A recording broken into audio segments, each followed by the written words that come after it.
ഇറാനെതിരായ നീക്കങ്ങൾ അണിയറയിൽ ഒരുക്കുകയാണ് അമേരിക്കയും ഇസ്രയേലും. ഈ പദ്ധതികൾക്ക് അന്തിമ രൂപം നൽകുന്നതിനായി ഇരു രാജ്യങ്ങളിലെയും പ്രതിനിധികൾ ചർച്ച നടത്തും.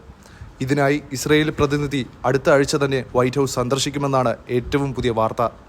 ട്രംപ് അധികാരമേറ്റതിനു ശേഷം US ഇസ്രയേൽ സ്ട്രാറ്റജിക് കൺസൾട്ടേറ്റീവ് ഗ്രൂപ്പിന്റെ ആദ്യ യോഗമാണിത്. ഇറാന്റെ ആണവ പദ്ധതിയെക്കുറിച്ചുള്ള US ഇസ്രയേൽ ചർച്ചയ്ക്കുള്ള ഉന്നതാധികാര യോഗമായിരിക്കും ഇത്.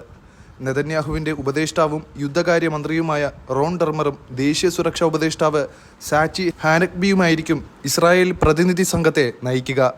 ദേശീയ സുരക്ഷാ കൗൺസിൽ, സൈന്യം, മൊസാദ്, വിദേശകാര്യ മന്ത്രാലയം, പ്രതിരോധ മന്ത്രാലയം, ആണവോർജ്ജ കമ്മീഷൻ എന്നിവയിൽ നിന്നുള്ള മുതിർന്ന പ്രതിനിധികളും പ്രതിനിധി സംഘത്തിൽ ഉൾപ്പെടുമെന്ന് ഉദ്യോഗസ്ഥർ പറഞ്ഞു. ട്രംപിന്റെ ദേശീയ സുരക്ഷാ ഉപദേഷ്ടാവ് മൈക്ക് വാൾട്സ് നയിക്കുന്ന US സംഘത്തിൽ state department, pentagon, US intelligence community എന്നിവിടങ്ങളിൽ നിന്നുള്ള പ്രതിനിധികൾ ഉണ്ടാവുമെന്നാണ് പ്രതീക്ഷ. ഭൗമരാഷ്ട്ര സംഘർഷങ്ങൾ വർദ്ധിക്കുമെന്ന സൂചനയാണ് പുതിയ റിപ്പോർട്ടും നൽകുന്നത്. ഹമാസ്, ഇസ്രയേൽ, അമേരിക്ക സംഘർഷങ്ങൾക്കിടയിലേക്കാണ് ഇറാൻ കൂടി കടന്നുവരുന്നതെന്നും ശ്രദ്ധേയമാണ്. ഇറാനെതിരായ പോർമുഖം ശക്തിപ്പെടുത്താനുള്ള അമേരിക്കൻ നീക്കത്തിന്റെ ഭാഗമാണ് ഇസ്രായേൽ US ചർച്ച. പുതിയ ആണവ കരാറിനെക്കുറിച്ച് ചർച്ച ചെയ്യാൻ പ്രസിഡന്റ് ട്രംപ് നൽകിയിരിക്കുകയാണ്. ഏകപക്ഷീയമായ നീക്കത്തെ ഇറാൻ തള്ളുകയും ചെയ്തു. ഇറാനുമായി അനുരഞ്ജനത്തിലെത്താൻ സാധ്യതയില്ലെന്ന നിഗമനമാണ് ഭാവി തന്ത്രങ്ങളെക്കുറിച്ചുള്ള ആശങ്ക അമേരിക്കയിലുണ്ടാക്കിയത്.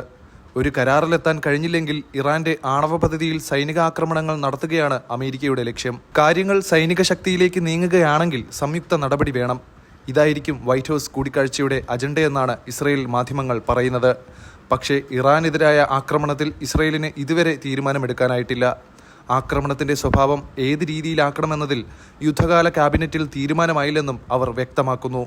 ഇറാന്റെ മിലിറ്ററി കേന്ദ്രങ്ങൾക്കെതിരെ ഇസ്രയേൽ നടത്തിയ വിജയകരമായ ആക്രമണങ്ങളും ഇറാൻ പിന്തുണയ്ക്കുന്ന ഹമാസ്, ഹിസ്ബുള്ള എന്നിവരുടെ ശക്തി ക്ഷയിക്കുന്നതും പോസിറ്റീവായാണ് ഇരു രാജ്യങ്ങളും കാണുന്നത്. ആക്രമണത്തിന്റെ സ്വഭാവവും സമയവും US ഇസ്രയേൽ കൂടിക്കാഴ്ചയെ അടിസ്ഥാനമാക്കിയാകും. ഗാസയിലെയും ലബനനിലെയും വെടിനിർത്തൽ കരാറിന്റെ സ്ഥിരതയും തീരുമാനത്തെ സ്വാധീനിക്കും. ഇറാന്റെ ആണവ കേന്ദ്രങ്ങളെ ആക്രമിക്കുമ്പോൾ ഒന്നിലധികം കേന്ദ്രങ്ങളെ ലക്ഷ്യമിടേണ്ടതുണ്ട്. ചില കേന്ദ്രങ്ങൾ ഭൂഗർഭ ബങ്കറുകളിലാണ്. പെട്ടെന്ന് പുനർനിർമ്മിക്കുന്നതടക്കം സമഗ്രമായ ആക്രമണമായിരിക്കണം ഇറാനെതിരെ നടത്തേണ്ടതെന്നും ഇസ്രായേൽ അനലിസ്റ്റുകൾ പറയുന്നു.